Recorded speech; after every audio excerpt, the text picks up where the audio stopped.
ఉత్తమ్ కుమార్ రెడ్డి బాధ్యతలు చేపట్టిన తర్వాత నుండి నియోజకవర్గంలోకి రమ్మని ఆహ్వానించడం జరిగిందని, అభివృద్ధి పనులు చేయడంలో ఉత్తమ్ ముందుంటారని మంత్రి పొంగిలేటి శ్రీనివాసరెడ్డి అన్నారు. శనివారం ఏర్పాటు చేసిన సమావేశంలో వారు మాట్లాడారు. మంత్రి పొంగిలేటి మాట్లాడుతూ ఉత్తమ్ కుమార్ రెడ్డి అభివృద్ధి పనులు చేయడంలో ముందుంటారని ప్రజలకి ముక్కోటి ఏకాదశి శుభాకాంక్షలు తెలిపారు. ఉత్తమ్ కుమార్ రెడ్డి బాధ్యతలు చేపట్టిన తర్వాత నుండి నియోజకవర్గంలోకి రమ్మని ఆహ్వానించడం జరిగిందని తెలిపారు. ఎండోమెంట్ డిపార్ట్మెంట్ నుండి కోర్టు ఆర్డర్తో హౌసింగ్కి తీసుకురావడం అంటే మామూలు విషయం కాదని, గత ప్రభుత్వం ఇక్కడున్న 25.30 కోట్లు పెడుతూ ఎక్కడ ఉత్తమ్ కుమార్ రెడ్డికి పేరు వస్తుందని వీటిని ఆపేశారని తెలిపారు. అల్లుడు వస్తే ఎక్కడ పడుకోవాలని మాయమాటలు చెప్పిన కేసీఆర్ ప్రభుత్వం మాటలతో సరిపోయిందని, 84 ఎకరాలలో నిర్మించిన ఇళ్లను ఎంత ఖర్చైనా రానున్న 5 నెలల్లో పూర్తి చేసి ప్రజలకు అందిస్తామన్నారు. యుద్ధ ప్రాతిపదికన ఇళ్లను పూర్తి చేసి ఇళ్లను అందరికీ అందిస్తామని, గత ప్రభుత్వం ఉప ఎన్నికలలో ఎన్ని వాగ్దానాలు చేసి అన్ని మర్చారని ఆరోపించారు.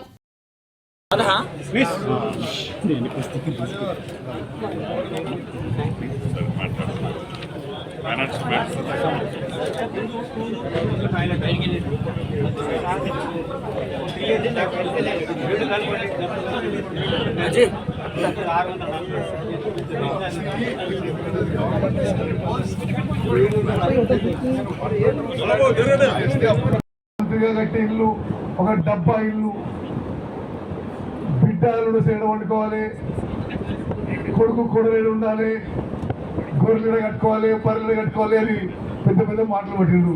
మరి బిడ్డలు ఎటు మర్చిపోయిండు, కొడుకు కొడలు మర్చిపోయిండు, గొర్రెలు పర్రెలు అని మర్చిపోయిండు. 10 ఏళ్ల పాటు విస్మరించిండ్రు. మళ్ళీ మేము వచ్చినాం. నిజంగా మొన్న జరిగిన ఎన్నికల్లో తీర్పు ఒక చారిత్రాత్మక తీర్పు. తెలంగాణ ప్రజానీకం, తెలంగాణ ఓటర్లు అసలు ఒక నియంతృత్వ పాలన, అవినీతి పాలన, ఒక దుర్మార్గపు పాలన, ఒక యావత్ సమాజాన్ని తొక్కే ప్రయత్నం చేసింది. అసలు ఎవరి గొంతు వినకుండా ఉండే ప్రయత్నం చేసింది. దానికి నిజంగా నేను 6 నెలల కింద చెప్పిన ఒక నిశ్శబ్ద విప్లవం బయలుదేరింది. కాంగ్రెస్ పార్టీ 70-72 సీట్లతో గెలవబోతుందని. సరే, కొంత మా అంచనాలు తగ్గినాయి. సిపిఐ కలుపుకొని 60 సీట్లు కలిసి ప్రభుత్వం ఏర్పాటు చేసినాము. తప్పనిసరిగా మా ప్రభుత్వంలో నిరుపేదలకి లిఫ్ట్ ఇరిగేషన్స్ అన్నీ కూడా మీరు రివ్యూ చేసి, చిన్న అమౌంట్స్ కోసం ఆగిపోయినాయి. ఇక్కడ ట్రాన్స్ఫార్మర్ పనిచేయడం లేదు, ఇక్కడ ట్రాన్స్ఫార్మర్లో ఆయిల్ లేదు, లేకపోతే ఎవరో దానికి ఆ పైపులకు పొక్కలు కొట్టిండ్రు. ఇటువంటి విషయాలు, ఇది లిఫ్ట్ బై లిఫ్ట్ మీరు ఎగ్జామిన్ చేసి నాకు 2 రోజుల్లో రిపోర్ట్ ఇవ్వాలి.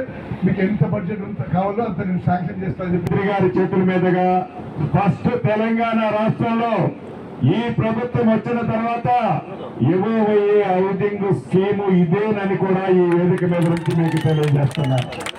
అది ఎంతన్నా కానీ పూర్తి షేపులో కంప్లీట్ చేయమని అధికారులకి ఇద్దరం కలిసి ఇప్పుడే ఆదేశించాం.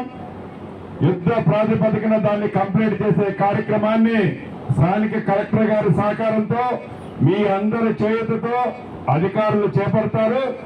ఆ స్కీమ్ ని కంప్లీట్ చేసి మీకు దాన్ని ఆ గుమ్మ తాళం చేతులు మీకు ఇవ్వటం జరుగుద్దని కూడా ఈ వేదిక మీద నుంచి మీకు మరొకసారి తెలియదు.